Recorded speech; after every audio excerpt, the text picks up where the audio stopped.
Thank you, everybody. Thanks for hanging in there. We've been talking a lot throughout the day about, the experiential side of retail. And I've heard people talk about the importance of social and curated, meaning more personalized, more intent-driven.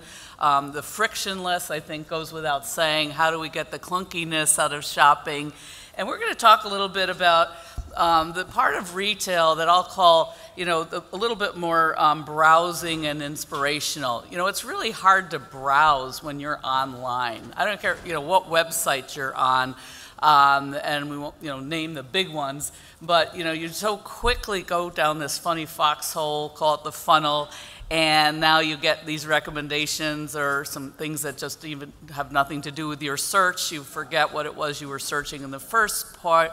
And we want to talk a little bit about how do we get sort of the dreaming back into retail? How do we get the thrill of the hunt, the browsing, and the dreaming to be more real? So I like to think of getting lost in shopping. What's your most memorable shopping experience? It's where, you just see things that are dazzling. Is it Selfridges? Is it maybe a Neiman Marcus has some great display that really gets you dreaming rather than just fulfilling and getting stuff into your house. And so today we're going to talk about that kind of inspiration and the different kinds of visual and voice activated tools that can help us get there.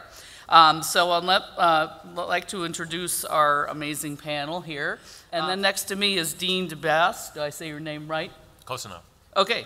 And Revieve, is it Revieve, your company, is amazing technology that brings AI and AR together with skin consultation and makeup consultation. He's also a faculty member at Northwestern University in Illinois, and I've read some great compliments on your role with an accelerator program, helping to bring some executives with startups into the real space, and you're on a whole bunch of advisory boards, so really great background. Okay, and Dean, you want to talk about Revieve? Sure. I thought Amy was going next. So just do a little setup, and I'm going to show you a quick example of how the product works. So Revieve is a beauty care company, but essentially what we do is we help consumers by doing something very simple. They take a selfie of their face, and it automatically, the AI goes in the background and recommends different products and services and treatments to you. We're not a direct-to-consumer company. We actually bundle with all the major retailers and beauty brands and e-commerce providers, as well as digital companies that have large audiences. So the key to us about search is it's become personalized. And beauty is a great spot to start that in, because if you think about it, both men and women, mostly women in the room, know beauty is one of the most personalized searches you can do. There's a few others on the show floor that are more personal, but it's extremely personal. And what we view as important here is you can do something as simple as taking your phone out, taking a picture, automatically recommending, curating products that are trusted before you end up in the shopping cart. So with that, I'll just take you through a quick version of, this is an execution being implemented by a retailer soon, if the video works. So she is, essentially, this will be both in-store and online. So the first thing she'll do is kind of fill out a quick questionnaire about what type of skin type she thinks she has in this case. And that's something she can also get into some of the personal concerns that they have. She can pick many of those if she wants. The next one is kind of boring, both gender and age. It's important to go into the algorithm and the analysis.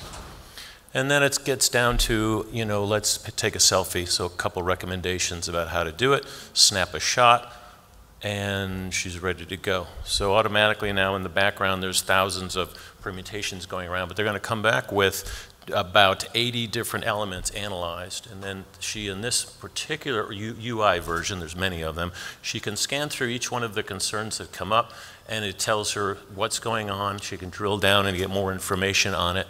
And this one, it's a little longer demo because it's showing you how it zooms into each part of the selfie and goes into different types of concerns that she might have or that the algorithm found for her. And the whole point of this is to then dig down into what are the types of products and services out of the hundreds that might be in the store, let's say a Walgreens, what are the 20 that are really important for you? And then also, hey, I want to pick some preferences. I want to say how much I want to spend, because some of them are really expensive. And I also want to put, I like organic or ones that don't have certain chemicals in it. So there's always that option too. So at that point, that's filtering.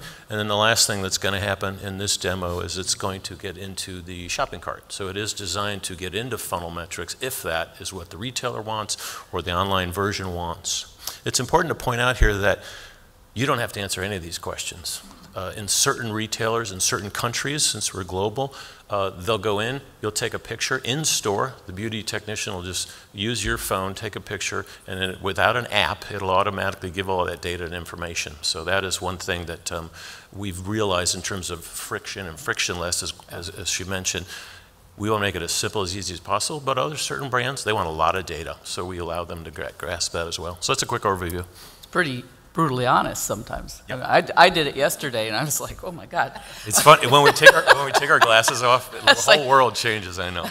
That dryness score, I couldn't handle it. Maybe I'll just attribute it to the weather here in Vegas.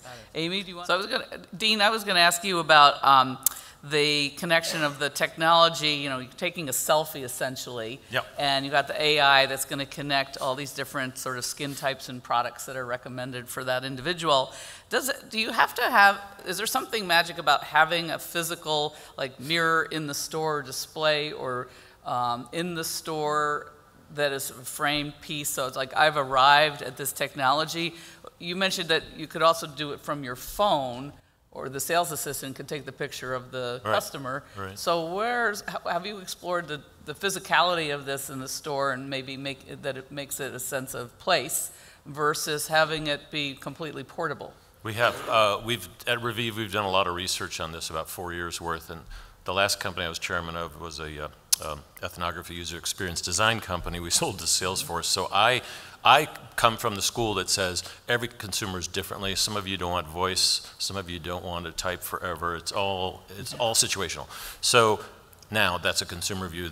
And there's a trend to bring your own device. Like, screw it, I already have my own phone. Get out of my way. I can handle this attitude.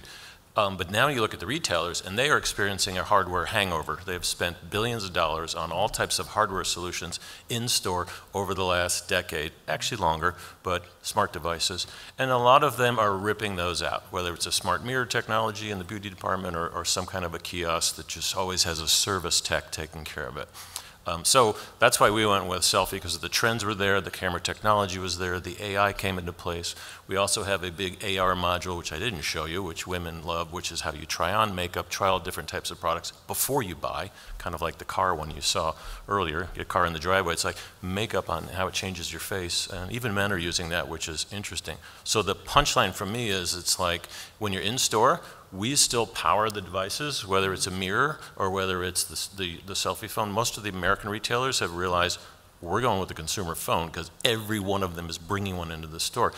Then switch to other countries, because we're global, is like in certain countries, in certain cultures, they want that device, and it's an expensive device, and they want that experience. But if you're in a CVS, you want to get in and out, do our analysis, and pick 5 products and get out of there. So you're seeing a lot of hardware trauma, I think, still in the retail side. But to us, it's about what does the consumer want? They need a trusted brand, something they can use in their pocket.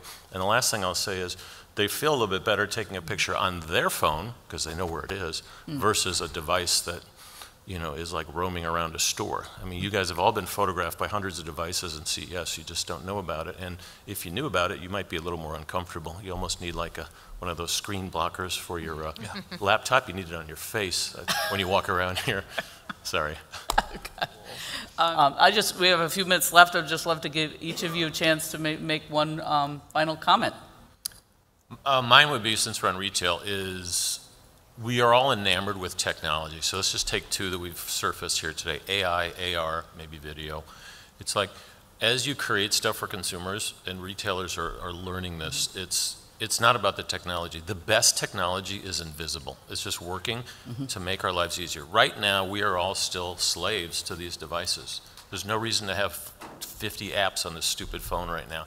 Eventually, these devices will start doing things more for us. So my only advice is, when you get someone in a store or online, don't make it harder for them with technology. If it's not making their journey easier, or more emotional, as Amy said, you know, to spark something, even if it's not a shopping cart, then consider it potentially something you might want to delay until it is more elegant and invisible. Right. Two things. One is that the value proposition, and I've been in retail now some 38 years, the value proposition is primarily about ease and convenience. Those who save time, who create efficiencies, are going to win.